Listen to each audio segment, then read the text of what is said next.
Sosok anak muda yang sukses di usia yang sangat muda, berani bicara lantang soal uang, pendidikan, dan sistem kerja.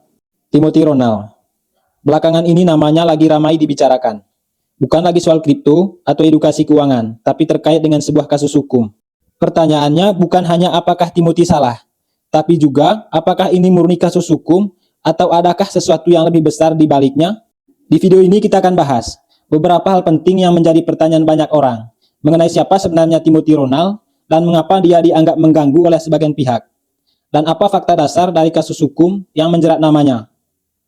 Dan yang paling penting, apakah ini murni konflik di dunia kripto atau ada kepentingan yang lebih besar di baliknya? Lalu apakah secara hukum Indonesia, Timothy benar-benar berpotensi masuk penjara? Bagaimana pandangan tokoh ekonomi, pakar hukum dan opini publik saat ini?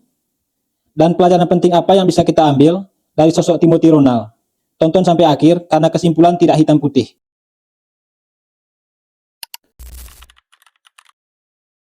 Timothy Ronald dikenal sebagai sosok muda yang sukses di dunia kripto dan investasi. Tapi yang membuat namanya besar bukan hanya soal uang. Timothy berani menyampaikan hal-hal yang jarang diucapkan secara terang-terangan. Dia mengkritik sistem pendidikan formal. Dia menyebut sistem kerja kantoran atau 9 to 5 sebagai bentuk perbudakan modern. Dia menentang sistem keuangan tradisional, yang menurutnya tidak adil dan lambat. Ada lingkaran warna hijau sangat besar. Ya, anggap itu semua uang yang beredar fiat. Kalian kasih titik satu aja kecil. Nah, titik kecil kalian visualisasi di otak kalian ya. Besar nih, warna hijau ada titik satu kecil. Nah, si titik orang kecil ini dia bangsat gitu. Dia hutangin 1% aja. Kalian tahu apa yang terjadi? Semua titik jadi hitam. Karena itu compound interest. Titik yang kecil tadi, yang ngutangin orang, dia akan sangat besar. Dia akan serap semua economic value dari orang yang pegang cash. Gaya bicaranya keras, terkadang kasar dan menyinggung. Tapi disitulah brandingnya dia. Bagi pendukungnya, Timothy adalah penyadar. Sementara bagi pengkritik, Timothy adalah sosok yang berbahaya. Gue pengen bebasin generasi muda secara finansial. Karena gue dibebasin gue rasanya. Ya, dan gue berhasil buka rantai gue sendiri. Gue pengen buka semuanya rantai kalian. Mau itu ada banyak yang gak suka, ada setan-setan di luar sana yang gak suka, gue gak peduli.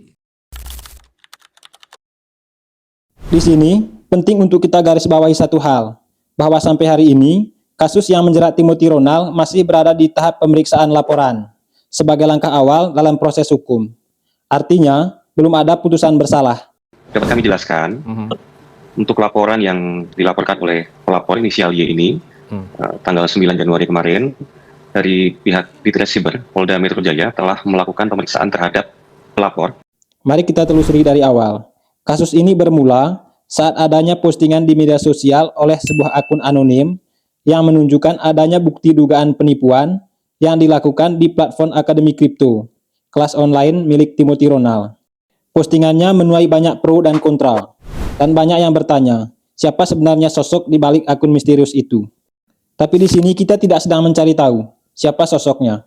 Namun yang pasti, setelah postingannya ramai, beberapa orang mengaku sebagai member memberikan laporan ke polisi dengan dugaan penipuan. Klaim kerugiannya cukup fantastis, mulai dari ratusan juta hingga miliaran rupiah. 3M ya dari signal dia, saya tergiur kan. 1M lebih yang hari ini. Dan yang harus kita ketahui bahwa dari sisi hukum, yang akan dinilai bukan hanya soal gaya bicara, bukan juga soal popularitas, tapi soal bukti dan niat. Di titik ini, kita harus berhati-hati, karena di negara hukum, opini tidak sama dengan vonis.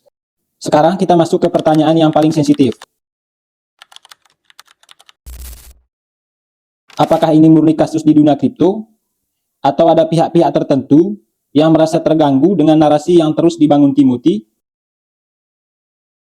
Kripto adalah teknologi yang secara alami menentang sistem lama, sistem perbankan, sistem kerja, dan sistem distribusi kekayaan. Dan sejarah menunjukkan suatu pola yang menarik. Setiap orang yang terlalu keras menentang sistem besar, hampir pasti selalu menuai perlawanan. Di sini kita tidak sedang menuduh, karena yang menjadi pertanyaan bukan siapa orang besarnya, tapi siapa yang akan diuntungkan jika suara seperti Timothy menghilang. Kenapa gue lawan sistemnya ya? Sistem sekolahan yang gue bilang itu membuat anak-anak ini ya jadi budak yang otaknya nggak bisa berpikir kritis. Dia diajarin, oke, inflasi itu baik. Oh iya aja ya, inflasi baik ya. Uang gua digerus karena dicetak lebih banyak uang tuh bagus ya gitu. Ketika lu jadi anak muda, yang lu kerja keras dan lu cuma nabung di rekening lu. Dan lu percaya di otak lu bahwa inflasi itu baik. Semua orang yang lain ya, yang mereka belinya aset, mereka belinya properti, mereka belinya saham, mereka belinya Bitcoin. Bahkan mereka belinya orang-orang tua itu bahkan belinya jam tangan. Mereka jadi lebih kaya, sedangkan lu yang nabung uang di rekening lu, ya, itu minus terus 10% per tahun.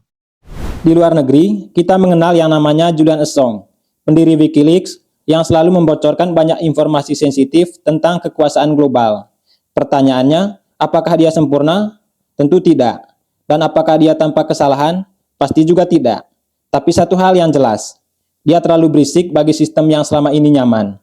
Dan ketika suara dianggap ancaman, hukum seringkali menjadi medan pertarungan.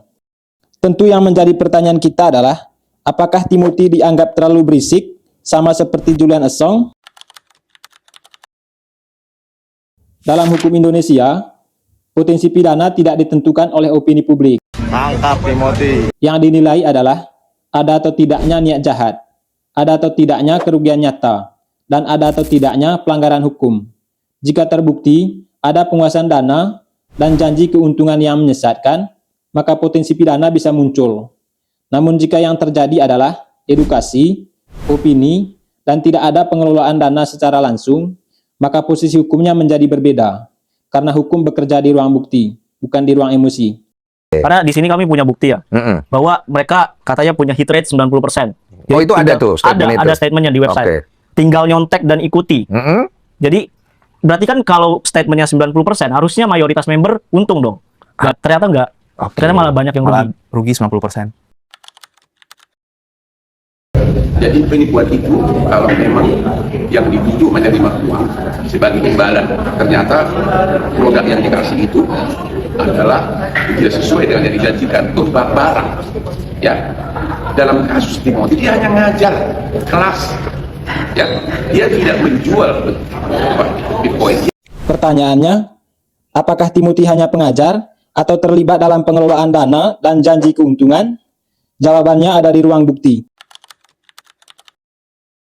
Beberapa tokoh ekonomi menyebut, jika Timothy benar terbukti bersalah, maka ini bisa menjadi pukulan bagi kepercayaan publik terhadap kripto. Artinya, jika dia dinyatakan bersalah secara hukum, dunia kripto bisa dianggap penipuan oleh masyarakat. Dan ini cukup berpengaruh bagi kemajuan ekonomi digital di Indonesia. Kalau Timothy itu sampai hancur, satu dunia kripto itu juga akan runtuh. Kepercayaan orang. Karena dia mendapatkan satu label, raja kripto. Siapapun yang label itu nggak penting, tapi persepsi orang dia adalah raja kripto. Kalau Timothy sampai dinyatakan bersalah, masuk ke penjara, semua orang akan berpikir kripto adalah scam dan judi. Nggak lama lagi saham itu scam dan judi, broker itu semua penjahat, industrinya chaos. Namun di sisi lain, banyak yang bertanya, apakah satu orang bisa menghancurkan sebuah teknologi?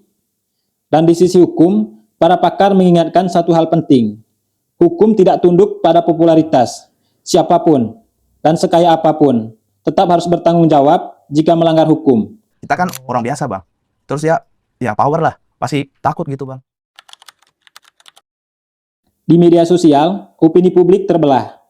Satu pihak melihat Timothy sebagai korban sistem, sementara di pihak lain melihatnya sebagai figur yang harus bertanggung jawab atas pengaruh ucapannya. Dan bisa jadi kebenaran tidak sepenuhnya berada di satu sisi. Lalu sekarang, apa yang harus kita pelajari dari sosok Timothy Ronald? Yap, pintar tidak selalu aman. Berani bicara, ada resikonya. Branding keras bisa membangun pengaruh besar, tapi juga membuka konflik besar. Timothy bisa salah, dan bisa juga benar. Tapi satu hal yang pasti, dia memaksa kita untuk berpikir ulang tentang sistem yang selama ini kita terima tanpa banyak bertanya. Dan di dunia yang nyaman dengan kepatuhan, orang yang mengajak berpikir seringkali dianggap berbahaya. Menurut kalian gimana? Timothy Ronald korban sistem atau kesalahan pribadi? Tulis pendapatmu di komentar.